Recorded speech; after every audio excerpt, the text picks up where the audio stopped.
Good evening, everybody, and welcome back to the Celtic Way channel. You join us a couple of hours or so after Celtic's nothing each draw with Hibernian at Easter Road. Celtic huffed and puffed, particularly in that last 20 minutes, but they couldn't manage to blow the house down, as they would say. I'm delighted to be joined, as always, by Tony Haggerty, Haggerty10 on the X handle. My name is Ryan McGinlay, obviously. Tony, what did you make of the game? And what happened or what transpired during the game? It was frustrating, wasn't it? Disappointing, all those kind of words that you used to find. And you just felt that they were a bit lethargic and leggy. And I think they might not admit it publicly, but I think privately the midweek exertions took their toll on them a wee bit today. Absolutely. And Brendan was also asked a question about the bench. Was the bench strong enough? And he said it wasn't a day for blaming the bench and the quality or lack of quality that they had in the bench. But, everyone will point the finger. And I kind of agree with them. It's not a day for that. These things happen. Celtic have been playing so well. Recently came to Edinburgh last week and annihilated Hearts. They put a top draw performance in midweek and they were shut out by Hibs. I just want to know if there's a bit of voodoo going on with Brendan Rodgers and Easter Road. Yeah. I think it's a touch of the old blazing saddles. Go and do that voodoo, which you do so well. And Hibs always seem to do that to Celtic at Easter Road when Brendan Rodgers is there. I think that's third or fourth time he's been there, and fourth time. And Celtic have not managed to win. But yeah, I mean, I'm being comedic about that, but it's disappointing. Pretty drab day altogether, and we'll get into talk about everything about that and the individual performances. Before we get into all of that, first of all, could I thank MPH Group? Could we thank MPH Group, as always, for sponsoring the videos that we do, both the morning briefings and the pre- and post-match videos. Obviously, they're brought to you by MPH Group, which are Scotland's award-winning family-run all-trade specialists covering all of mainland Scotland. Every service you opt for automatically enters you into MPH's incredible holiday giveaway. You could win a 7-night stay at the luxurious 5-star Moon Palace Resort in Cancun, Mexico.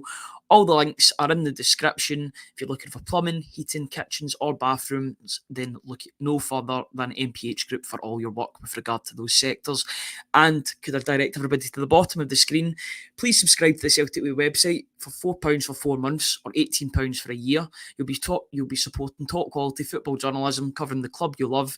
If you visit www.celticway.co.uk/subscribe, there is post-match analysis from Tony and I in written form. There's also Q&As from Brendan Rodgers when he was speaking to the media and when he was speaking to BBC Sports Sound as well. All of that is available on the website.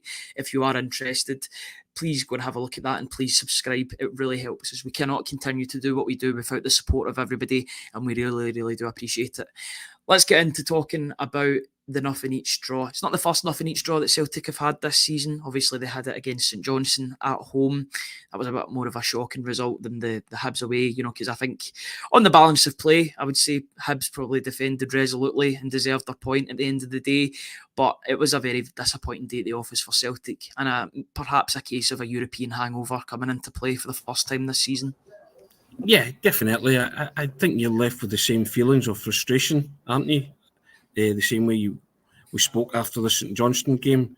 You were outside Parkhead that day and you couldn't contain yourself. But I think you're a wee bit more pragmatic about this one, aren't you?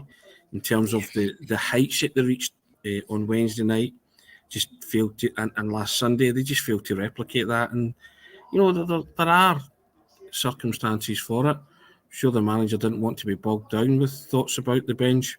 But when you're bringing on Owen, James Forrest and Mikey Johnston, it tells you a lot, doesn't it? At this juncture, he said the quality of the team will get better.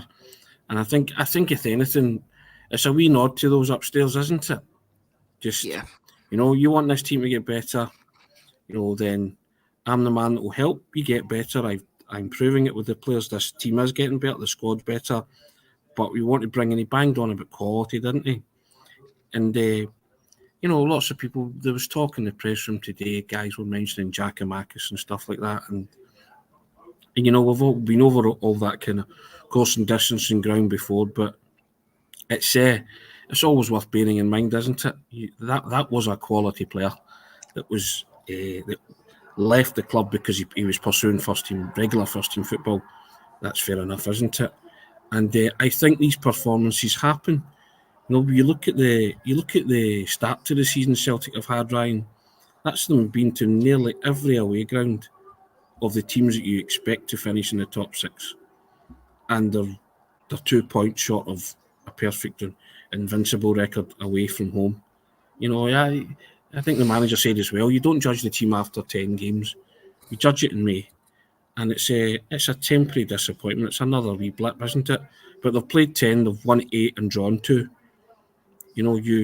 It's not too bad. It could be 10 out of 10. It could be a clean sweep. But in the grand scheme of things, it's not too bad. But you're annoyed because you've given Rangers something to cling to and play for tomorrow, haven't you?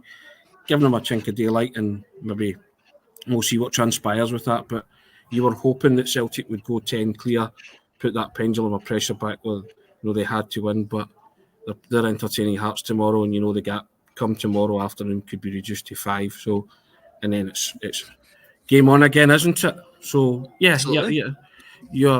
I think the overall feeling is disappointment, because had they raised it at all, they did raise it in the last kind of 15-20 minutes. James Forrest hit the bar.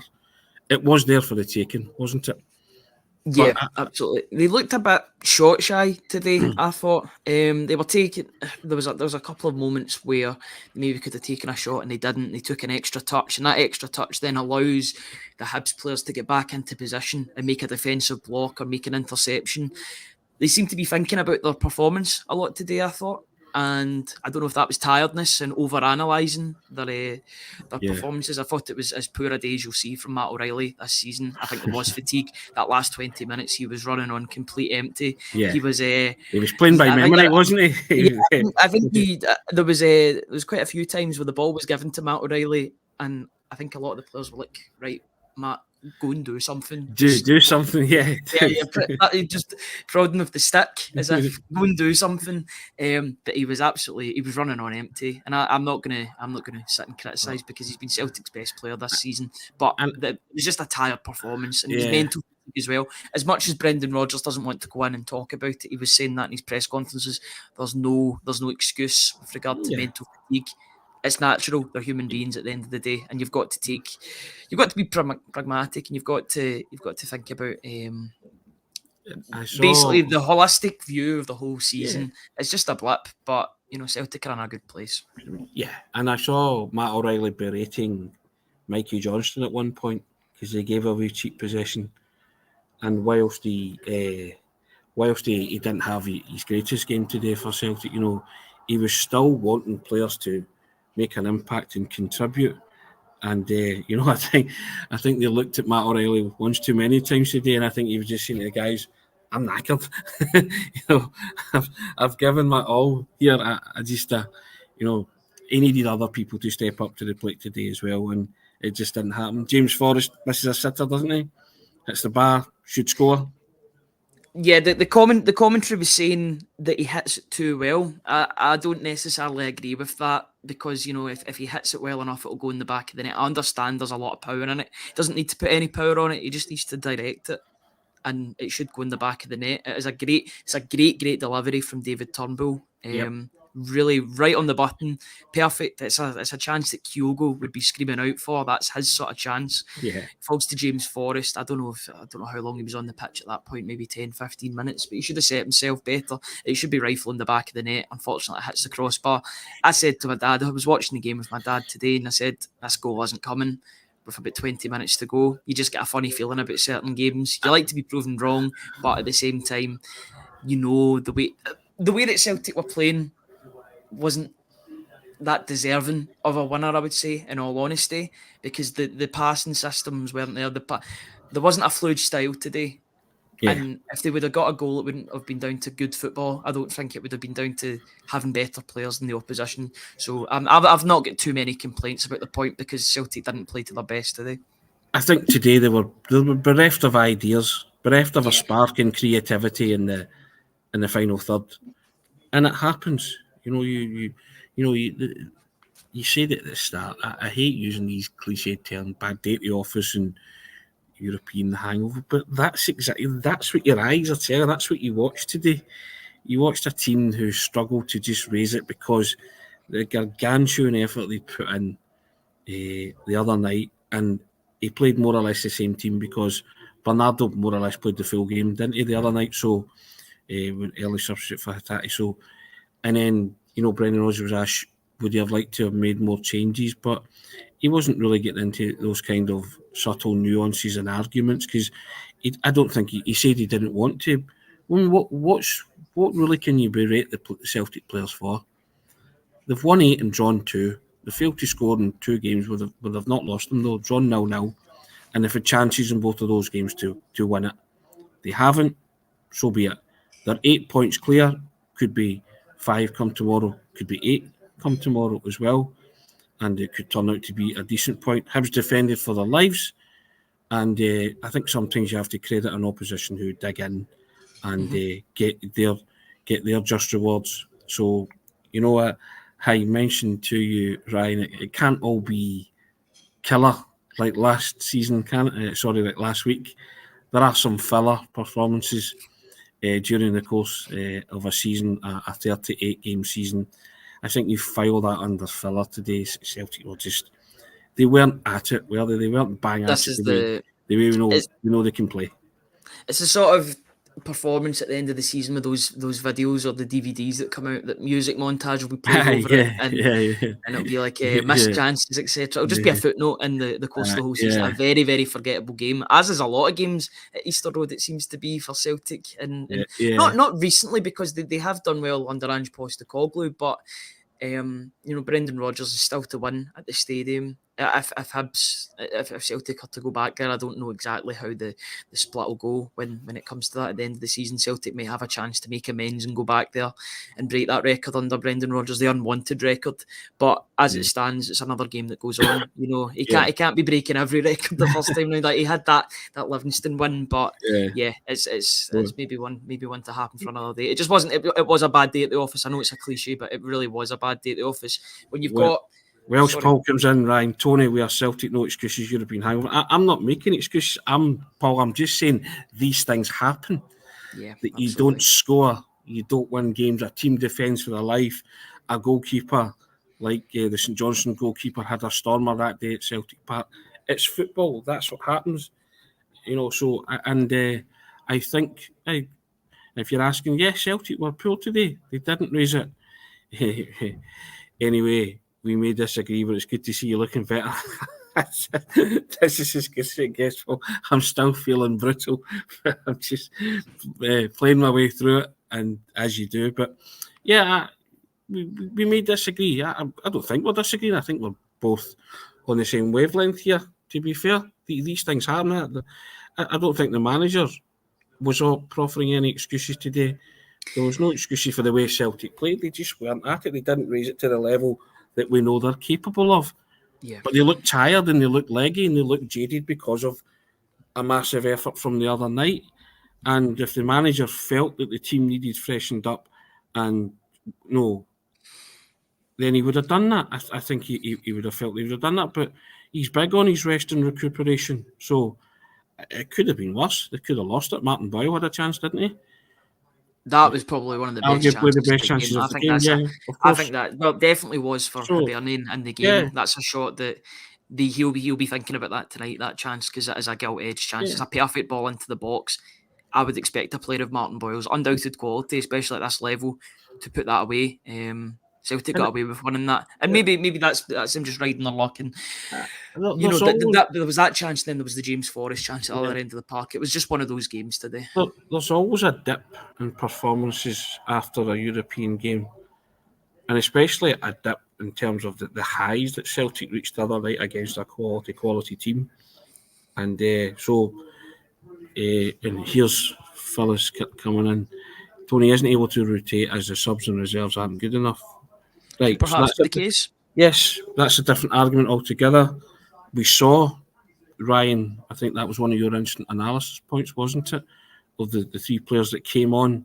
So we know that, and I said that a couple of minutes ago. I said it's a nod to upstairs that in order to take this team to where they want to go, then those guys coming on have to be impactful and they have to be better. I mean, James Forrest is scalped the bar, so you can't say he's made an impact. He should score, but he doesn't score because he's a poor player. No, it's not because he's a poor player. He just missed a chance that normally you would back him to score. Yeah. It happens. It's not doom and gloom. They didn't get beat. They could have easily have got beaten in a game like that where the margins on the game are tight like that, or on a tightrope. Disappointing in the performance, of course, but they played 8. They played 10, won 8, drawn 2, and they've been to Pittodrie, Ibrox, Firth Park, Tynecastle, Easter Road, and the Tony Macaroni. It's all about perspective. Perspective is a massive thing.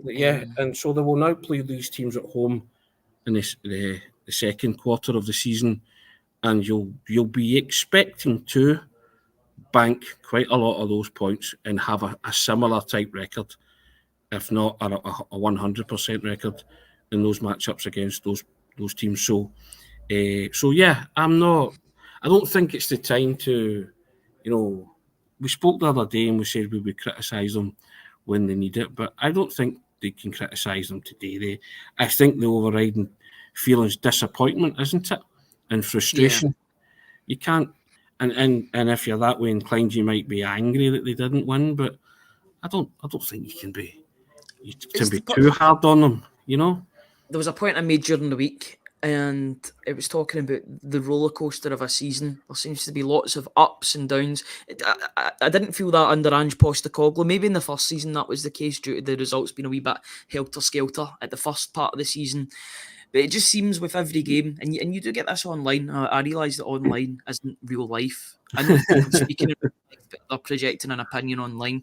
It just seems like it's all doom and gloom if Celtic don't win a game, and then they'll win a game and it's good and it's bad. I just feel like there needs to be a balance. There needs to be this happy medium. You can't get too high and you can't get too low. These are just the things that are going to happen. You've got to remember that Brendan Rodgers, he's only taken charge of just under 15 games since he's came back. Still a relatively new squad. Not everything is going to go right every single week, but the large majority, there are positives. Look at the performances, even from players that were not good today, and we'll get on to talking about some of the individuals, I think, in a minute. But even some players that were not good today, they've shown enough that you can let them away with this blip because you know that they've got a higher level that they can get to. Maybe you won't say that towards some of the subs. The subs might not be good enough to have a long-term future at Celtic. Their time might be up one way or the other. But the players that started, they've got it in them, and it was just a bad day at the office. Yeah, and also as well, you have to come on. Win, lose or draw, we come on and we speak here and we try to rationalise it. It's easy to knee-jerk, isn't it? And I think social media is, very knee-jerk. It's very reactionary. And a lot of it's negative. It can be a negative. It can also be toxic and poisonous atmosphere as well on social media. But certainly when we come on here, we come on, we let time elapse and we let the press conference go so we can rationalise it all. So we're not knee-jerking, so we're not angry, so we're not provoking poisonous attitudes and kind of comments, because it's not the way we do our business. And I get exactly what you're saying about social media. It's not real life, but we come on here and we try and talk real life, and we try and be sane and rational. We try and be comedic, humorous, and at the same time there are humans behind the accounts as well. I totally understand that point, but I just feel like it's a very, very reactionary place when on a large majority of Celtic's performances so far this season, especially away from home, have been exemplary. Celtic have arguably played their best football away from home this season. One result does not mean that Celtic are suddenly in a crisis point again. And I just feel like that was the case online when I went on there. Not saying everybody was like that, because some people are quite measured in their approach, but you've got to take the highs with the highs and the lows with the lows, but keep a balanced argument regardless. I know what I'm watching. I'm watching a team progressing under we see it all the time, under an elite level manager.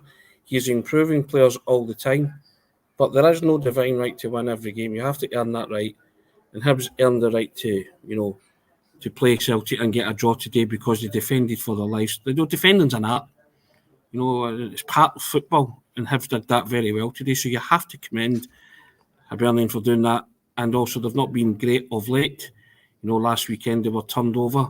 So to be turned over by one of the Glasgow teams and then hold the other one to a 0-0 draw after a 4-0 caning, that there's a bit of character there. So they've obviously spoken about they would have to take advantage of any kind of jadedness or mental fatigue or any energy sapping in the Celtic team, and that's what's happened today. They've done that, so I guess you have to big up their manager for maybe doing their homework on that.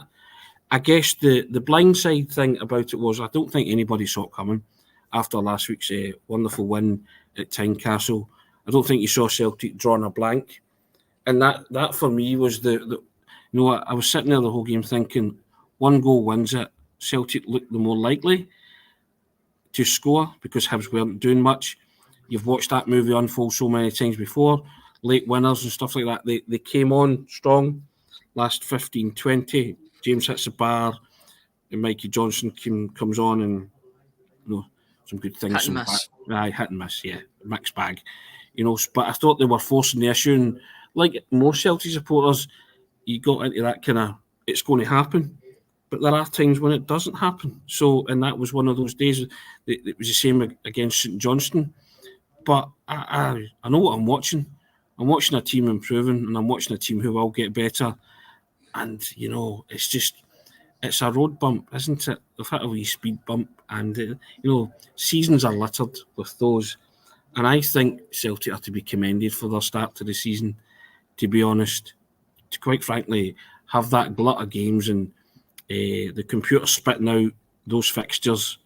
They've had a raw deal for the start of the season in terms of their away fixtures, and they've come through it. 8 wins, 2 draws in 10 matches. You take that, but you can also know that the perfectionist in you knows of the 2 games that you've drawn 0-0, they were there to be won. Chances. So I'm satisfied with that. That a more lethal Celtic team will rectify that moving forward. They're learning, and that is okay. Mm-hmm. It can't be allowed to happen again. You said it after St Johnstone, but St Johnstone, they were still kind of cobbling a settled team together. So I'm allowing for the fact that there's been a huge high of that performance and display against Atletico Madrid, and they've come down from that, and they've come down to earth with a bump. So you regroup and you say to yourself, right, how can we iron this out the next time we go into Europe when we play at such a high level that we maintain it domestically? And I'm sure the manager and the players will be working on that because they're perfectionists as well, Ryan. They hate dropping points. What they talk about, they're a draw away from a crisis and all that when you play for Celtic. So, and that's maybe a flavour of what you got on social media sphere when you had a look at it earlier on. But you and I are both quite kind of measured, and we're approaching and balanced as well, I like to think. And I'm disappointed and frustrated, but I'm not despondent. How can you be despondent over the 10 games we've watched under Brendan Rodgers in the league so far? Yeah, absolutely. There's plenty more positives than negatives, that is for sure. Just going into some of the players that got an opportunity today, it was 10 of the starters started today, and they did against Atletico Madrid. The only change being Bernardo, who replaced Hatate in the team due to injury. Probably missed Hatate in the midfield with his guile and his ability. I know I'm not just going to say that because I do enjoy watching him as a footballer. I think you take Hatate away from this side, you lose a certain bit of agility. He's a bit of a skeleton key of a player. He can just unlock things. You lose the dynamism, as the manager said. Yeah, you lose that. Yeah, there's no two ways about it. It wasn't a lack of trying from Bernardo, who I actually thought was Celtic's best midfielder in the first half, but he was absolutely anonymous in the second half. You can see that he was only there for 60 minutes. He was brought off after about 57 minutes. He was that shattered. The events of midweek and the exertions of today caught up in him. Remember, he's not played a lot of football. So there's a difference between. I've always asked players about this, and they tell you. You ask any footballer or manager, there's a difference between being fit and match fit. There are 2 totally different types of fitness, and you understand that when you watch guys like Paulo Bernardo, because they've got skills to pay the bills. They're footballers. You can see that. They're technically gifted. They've got ability. But you see that match sharpness that you need that's only ever tested when you're playing football matches and your surroundings. And it is a mental and physical thing. You don't get that by running around a pitch and doing all your squats and all your kind of training and stuff like that. Whatever they do, because you're a natural athlete, so you're naturally fit anyway. But match fitness is something completely different. Match sharpness, being able to read certain situations, and Bernardo will improve. But you saw that today after 57 minutes, and the manager himself called him. Honestly, remember him taking a touch leggy.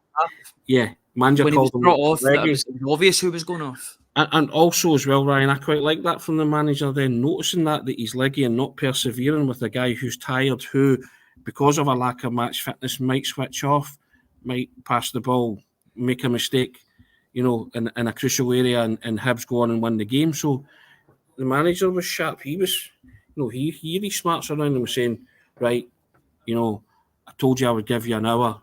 Before the hour, you're flagging, you're coming off.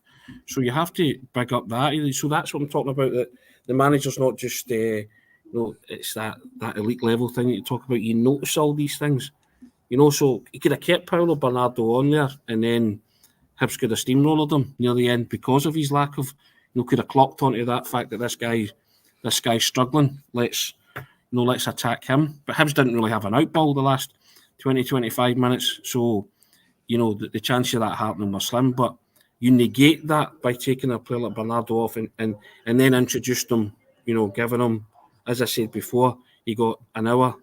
So is he going to get 70 minutes? Is he going to get 80 minutes? But, he had a high performance the other night as well.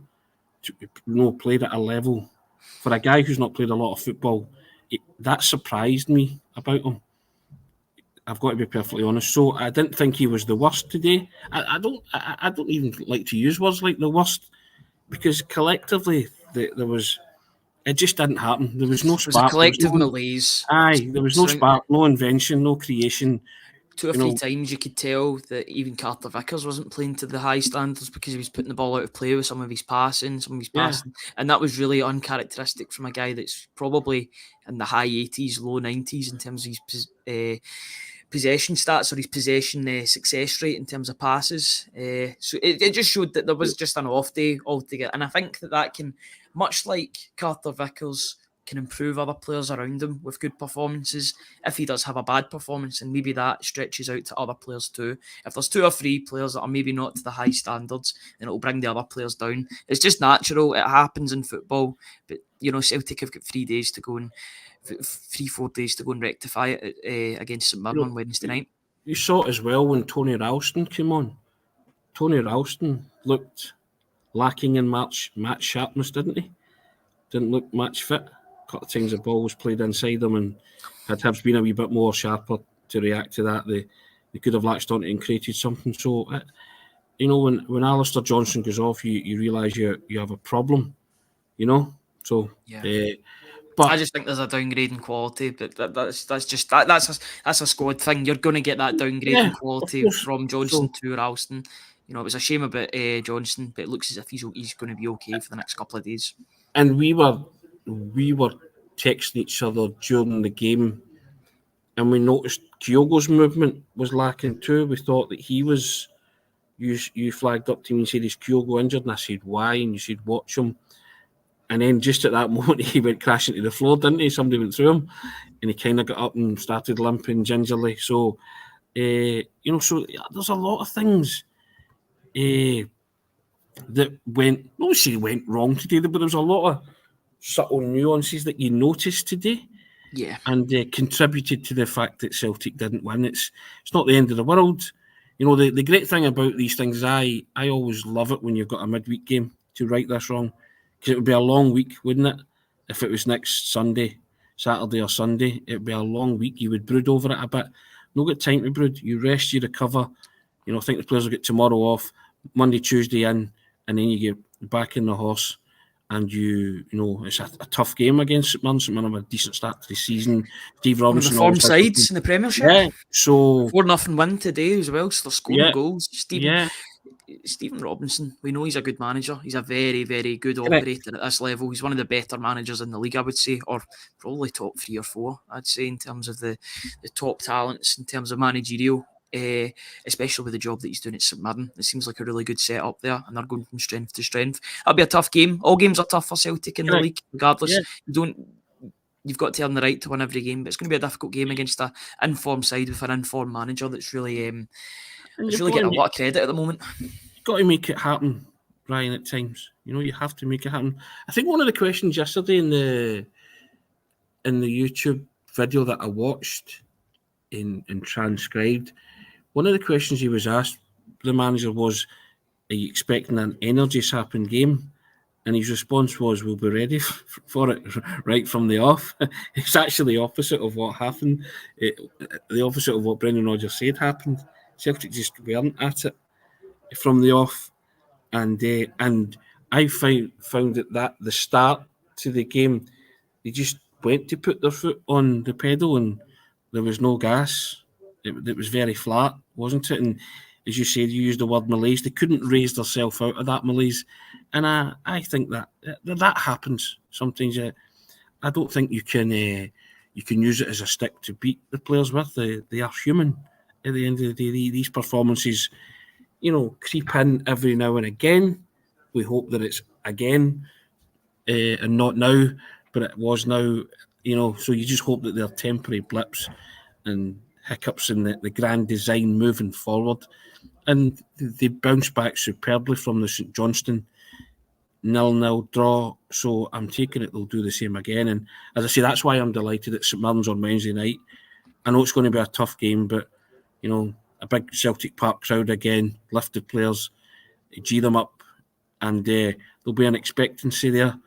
You know, you hate those words, don't you? And I guess St Mirren will be cursing their luck as well. They're going to suffer the backlash and all that kind of stuff at Celtic Park. But again, you have to go out and earn the right to win that football match against a team who are playing very, very well, and a manager who knows the terrain. He's been there and seen it and done it, Stephen Robinson. So it'll be tough, but bring it on. I can't wait for Wednesday night now. It'll be. You want to see a reaction, don't you? And you want to see what team will take to the field. You're thinking about your starting 11 now, aren't you? From now on. Now on into Wednesday, you're thinking, okay, how can he freshen this up and do you know, make necessary changes that will affect the result. And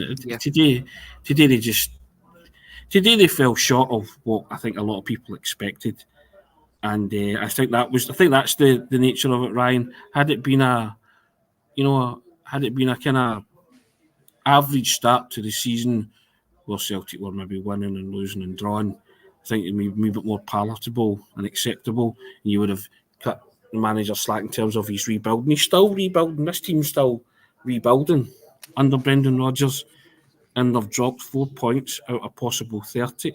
Yeah, I think that's good. I don't think you can complain about that too much. You know, that's my rationale. With a new manager as well coming back. I know he's been there the first time, but a new manager getting back into reacclimatising back into the situation. And that's my rationale and measured response. Doesn't stop me from being frustrated and disappointed today, because again, I think a lot of Celtic supporters expected to win, but you have to earn the right to win. And you're Steve McGrory coming in. I remember Andy's team joined in Easter Road a few days after a European match. The following Wednesday night, they beat St Mirren 2-0. Here's hoping the omens. In fact, that's the day I got the Ange stare, the mate treatment from Ange, because I asked him why the team looked flat. It was a very similar performance today, actually. And I got the "where did you watch the game, mate?" And I said from the press box, and he said it figures. That's just a wee bit of verbal jousting. That was the mate day. Yeah, but similar thing. Hope history repeats itself. You know, and then the thing is, you have to consign it to the dustbin now. It's gone. You can't change it.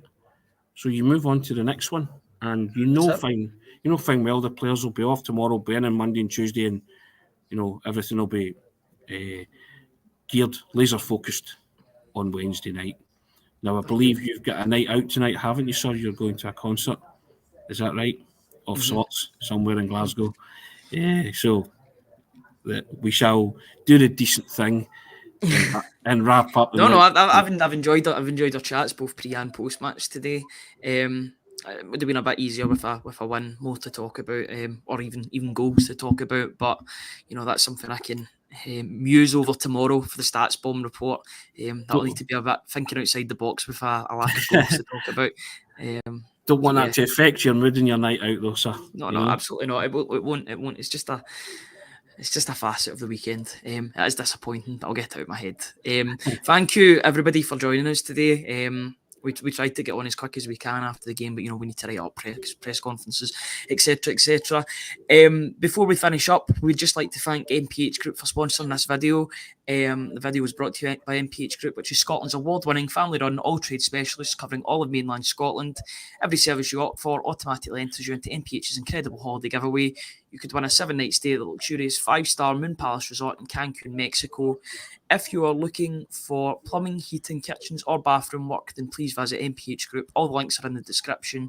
Their contact number, their website and all their social medias, it's all on there. And if you could have a wee look at the bottom of the screen once again, £4 for 4 months, £18 for a year. Please subscribe to the Celtic Way. We cannot continue to do what we do without the help and support of everybody. Thank you to everybody that's subscribed so far, but we really do need more subscribers on that note, just to help us keep on going. We can't do these free videos without content on the website. The only way we can continue to do content is through the subscriptions. So if you visit www.celticway.co.uk/subscribe, there'll be stuff going on over the next hour or so regarding Q&As from press conferences. There's already Q&As on there. There's instant analysis, news stories, and there'll be a stats bomb report from myself. So there's plenty to content yourself with on the Celtic Way website if you are interested. Please subscribe to both the YouTube and the website if you can. Any contributions will be very generous and we would really appreciate on behalf of Tony and I. Tony, I will let you go. I know you're still in Edinburgh just now. I'll let you head home. But yeah, I wish it was a better game to discuss today, but these things happen. It'll be a footnote by the end of the season, I reckon. Correct. It'll be a good point come the end of the season. I think people will refer to it as, Yeah, you never know how the results will go. So we'll see what happens. It's very much a watch this space. Thank you, everybody, for joining us once again, both pre and post match.